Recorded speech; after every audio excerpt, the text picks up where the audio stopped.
Bisa jadi setelah 2 match ini dia nggak puas dengan pemain Liga 1, pemain Persib yang diambil salah satu. Bisa banget.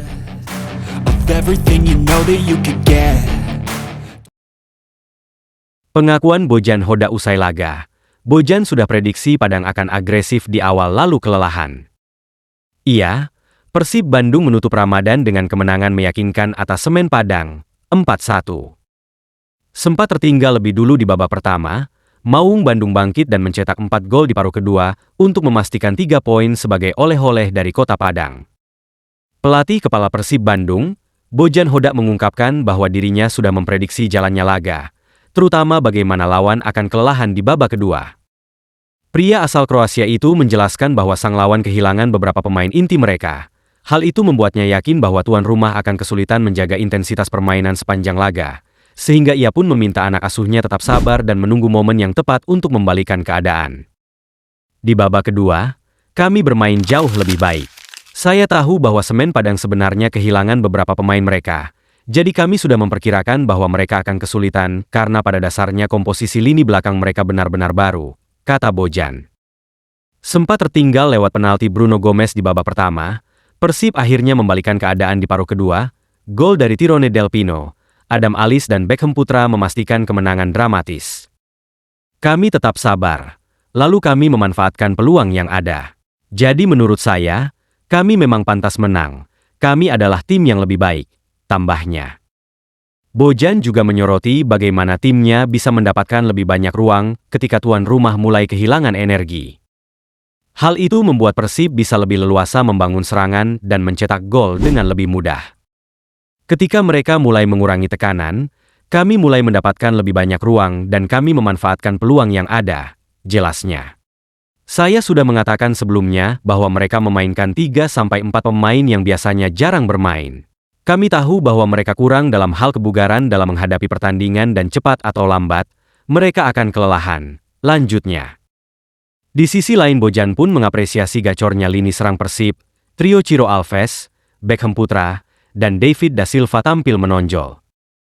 Ketiga pemain itu mendapatkan apresiasi langsung dari Bojan Hodak, karena kemenangan ini semakin memperkokoh posisi tim asuhannya di puncak klasemen sementara sekaligus membuktikan bahwa mereka tetap konsisten dalam perburuan gelar juara. Oh, sangat bagus. Saya pikir hari ini Ciro bermain sangat baik. Beckham juga bermain bagus. Begitu juga David, ujar Bojan usai pertandingan. Beckham mencetak 2 gol dalam laga ini, yang menjadi gol keduanya dan ketiganya setelah kembali dari sanksi kontroversial yang diberikan Komite Disiplin PSSI. Sebelumnya, ia sudah mencetak 1 gol saat menghadapi Persik Kediri. Performanya yang semakin tajam menjadi sinyal positif bagi Persib dalam persaingan menuju gelar juara. Ciro Alves juga tampil gemilang dengan 2 assist yang membantu Persib mengontrol jalannya pertandingan. Ia memberikan umpan matang untuk gol pertama Beckham, serta assist lainnya kepada Adam Alis. Kreativitasnya di sisi sayap menjadi ancaman serius bagi pertahanan lawan di laga ini. Sementara itu, David da Silva berkontribusi dalam 2 gol lainnya. Ia mencatatkan assist untuk Tirone Del Pino, serta memberikan umpan kunci kepada Henhen Herdiana, yang kemudian meneruskannya menjadi assist untuk gol terakhir Persib. Keputusan dan pergerakan cerdasnya di lini depan menunjukkan bahwa ia mulai kembali ke performa terbaiknya. Dia, David da Silva, mulai kembali ke performanya, dan ini sangat penting bagi kami untuk menghadapi 7 pertandingan terakhir, tutup Bojan. Berita lainnya. Menggila bersama Persib, akankah Beckham Putra dipanggil Patrick Kluivert ke timnas Indonesia untuk gantikan Egy Maulana Fikri yang alami cedera? Iya, seperti diketahui, Patrick Kluivert telah memanggil 27 pemain untuk kualifikasi Piala Dunia 2026 zona Asia. Timnas Indonesia dijadwalkan bertandang terlebih dahulu ke markas Australia di Sydney Football Stadium pada 20 Maret 2025. Berselang 5 hari kemudian, skuad Garuda akan menjamu Bahrain di Stadion Utama Gelora Bung Karno, SUGBK. Dia udah nonton berapa pertandingan, dari berdasarkan itu diambillah Septian. Oke. Yeah. Bisa jadi setelah 2 match ini dia nggak puas dengan pemain Liga 1, pemain Persib yang diambil salah satu.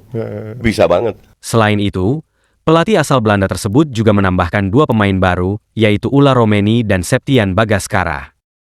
Ula Romeni baru saja menyelesaikan proses naturalisasinya, sedangkan Septian Bagaskara tengah tampil bagus di Dewa United. Namun, ex-bomber Barcelona dan Ajax Amsterdam ini mencoret beberapa nama yang sebelumnya menjadi langganan timnas Indonesia. Pemain-pemain tersebut diantaranya Asnawi Mangkualam, Witan Sulaiman, Yance Sayuri, dan Yakob Sayuri. Kabar baiknya, Indonesia berpotensi ketambahan 3 pemain sekaligus jelang pertandingan melawan Australia dan Bahrain. Proses naturalisasi Emil Audero, Dean James, dan Joey Plupesi telah tuntas pada Senin kemarin. Saat ini, ketiganya tinggal menunggu proses perpindahan federasi sebelum sah secara aturan berseragam merah putih. Sayangnya, ada kabar buruk dari salah satu pemain yang saat ini sedang mengalami cedera bersama klubnya, Egy Maulana Fikri. Egy Maulana Fikri dikabarkan mengalami cedera, yang membuatnya tidak bisa bermain dalam 2 pertandingan terakhir Dewa United. Patrick Kluivert mulai harus bersiap dengan situasi terburuk bahwa Egy bakal absen di pertandingan melawan Australia dan Bahrain. Apalagi, hanya tersisa 9 hari lagi sebelum timnas Indonesia kembali bertanding. Akan tetapi, jika mantan pemain Lechia Gdańsk itu tidak pulih tepat waktu, ada satu nama yang cocok menggantikannya. Sosok tersebut adalah Beckham Putra yang saat ini sedang tampil on fire bersama Persib. Memiliki posisi bermain yang mirip, yaitu winger atau gelandang serang, Beckham bisa dicoba dipanggil ke timnas Indonesia. Pada musim ini, dia tampil sangat luar biasa dengan mencetak 5 gol dan 1 assist.